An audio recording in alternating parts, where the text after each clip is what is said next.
video I made for the Swifties, like supporting the pod and being like all the clips that were kind of going viral because of the Taylor Swift fan base, which we very much appreciate. You come to find out about the grindinators that they come for your neck. They're throwing dead mom jokes at the boy, but you learn how massive and insane these audiences are. Take a stance. Take a stance? Oh, yeah. Swifties all day. I'll fight for them any day of the week. Buckle up because this one's juicier than a 3 a.m. TikTok rabbit hole. We're talking Taylor Swift, political curveballs, and one very awkward presidential plot twist that nobody saw coming, not even Kamala. So apparently, during the 2024 U.S. presidential chaos, Kamala Harris's camp thought, hey, let's sprinkle some Swift magic on this campaign trail. You know, throw in some glitter and heartbreak anthems to woo the Gen Z vote. Not a bad idea, except plot twist, Taylor was not having it. Word on the street is that Kamala's team reached out for more than just a cute Instagram shout-out. They wanted a full-on performance, stage, spotlight, the whole shebang. And who made the ask? None other than Doug Emhoff, Kamala's husband, a.k.a. Mr. Second Gentleman, a.k.a. the guy who knew Taylor's lawyer. Yep, he tried the I know a guy who knows a guy route, thinking it'd do the trick, but Taylor apparently hit them with the most polite no in pop history. Insiders say she just wasn't down. And honestly, she had bigger fish to fry, like, say, a billion-dollar world tour that had her practically teleporting from continent to continent in glitter boots. Meanwhile, Kamala's campaign had to settle for a retweet, while Taylor was busy bedazzling stadiums and breaking ticketing systems. But here's the kicker. While she turned down the biggest political gig of the year, she did say yes to a way more exclusive crowd, Travis Kelce and his football buddies. That's right. Miss Americana pulled out her cowboy boots and gave a surprise performance at Tight End University, serenading a bunch of linebackers with a country remix of Shake It Off. The Swifties, they were pressed. Clips started popping up online, and fans who'd sold kidneys for Eras Tour, the drama kept piling on like bad facelifts in Beverly Hills. Enter Will Compton, former NFL linebacker turned podcast bro with a mic and apparently some opinions. Now, you'd think being a retired jock talking football and life online would keep you out of the political splash zone, but nope. The British press, in their ever-so-graceful tabloid glory, decided to slap a MAGA podcaster label on Compton faster than you can say clickbait. And baby, he did not take it well. Will jumped onto Instagram like it was third down with 2 seconds on the clock, posting the headline with the sass of a real housewife and a caption that basically read, "Thanks for the compliment, I guess." The man was fuming, but in that I'm still trying to be chill about this but low-key screaming way. Insiders say Will's DMs have been on fire ever since, some fans trying to cancel him, others trying to get on his podcast to talk about it, and a few just asking where he gets his beard oil. Apparently the whole mess started because his name came up in the whirlwind of all things Travis and Taylor, because if you so much as breathe in Kelce's general direction these days, you're suddenly part of the Swiftie cinematic universe. But the label? That stuck harder than a bad tattoo. Will's been trying to shake it off, pun intended, but the internet doesn't forget. It's like, congratulations, you're no longer just an ex-linebacker, you're now a political lightning rod with a mic and an audience. What's wild is, this whole thing's blown up into a bigger convo than half the games this season. People are asking, how do we define public figures in the age of hot takes and hashtags? Will's just wanting to talk sports and locker room stories, but suddenly he's at the center of a media tornado with red, white, and blue confetti flying out the sides. There's more pop in Dozen Trivia than the pop Taylor Swift had coming out to sing Shake It Off. I wish you guys could have been there. And speaking of media tornadoes with confetti, cue Kelce, who's proving that being married to Jason Kelce doesn't mean you're just sitting on the sidelines. Kylie strapping on her metaphorical Jordans and jumping straight into the big leagues, WNBA investor style. Philly just scored a women's basketball team, and Kylie's already pitching herself like she's on Shark Tank, yelling "call me" to anyone within a 10-mile radius of a checkbook.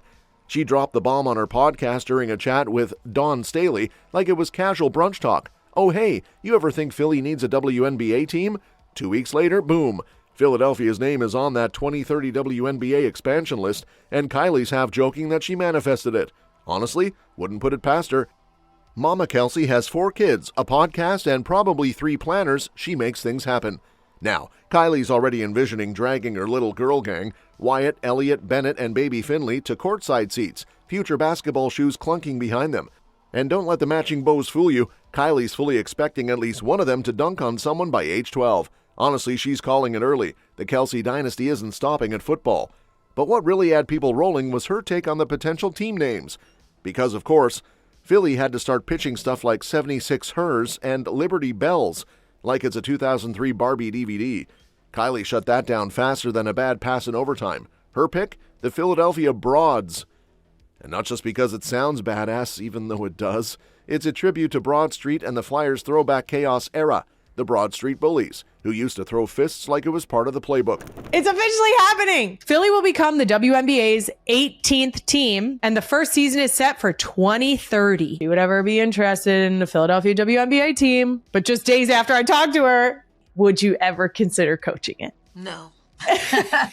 You know why? Because I'd rather be an owner. Let's do it. I'll invest right here in Philadelphia, but also to bring my girlies because they are due to be giants. Maybe at least one of them will be into basketball. That would be cool. And the 70 sisters. Jesus, that's so bad. Meanwhile, Travis Kelce is getting dragged into the ring again, but this time it's not by linebackers, it's by ex-coaches with a grudge and way too much time. Former Browns head coach Eric Mangini popped up like an unexpected dad at a frat party, shaking his head and muttering about how Kelce's off-the-field escapades ruined the game last season. According to him, Travis spent more time on private jets, red carpets, and romantic getaways than in the film room, basically implying that Taylor Swift, a podcast, and a few too many brand deals collectively fumbled his stats. And okay, fair point, Kelce did have a not-so-MVP year, with his numbers looking more rookie on the bench than Hall of Fame legend. 3 touchdowns and 823 yards, that's like Kelce in power-saving mode. But insiders say the man was living his best rom-com meets sports doc life. Touring Europe, filming shows, hanging with Taylor and still squeezing into his jersey, it was chaos, but elite chaos.